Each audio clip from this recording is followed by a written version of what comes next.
चलिए दोस्तों, आज के वीडियो में हम बात करने वाले हैं। आप सभी के बीच हम एक गीत का छोटा सा रिव्यू लेकर आ चुके हैं। जो गीत का हनी हो सावधान तोहरे नु बाटे।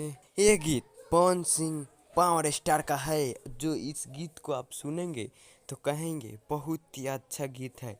यह गीत भोजपुरी इंडस्ट्री में बहुत ही तहलका मचाया हुआ है। यह सॉन्ग जो आप इस गीत को सुनेंगे तो बहुत ही अच्छा लगेगा।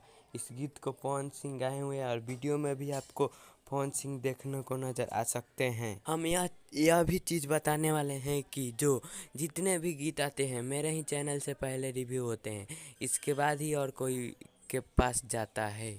इसीलिए कहते हैं मेरे ही चैनल पर यूट्यूब पर जाएं, A to Z Bhojpuri official पर लाइक करें, सब्सक्राइब करें कि अगले वीडियो आप जल्दी से जल्दी देख सके। अगले वीडियो जो न्यू आते हैं। आप सभी को तो पता ही होगा पवन सिंह पावर स्टार का जो गीत आता है बहुत ही तहलका मचाया होता है गीत। चलिए दोस्तों, आज का वीडियो इतना ही।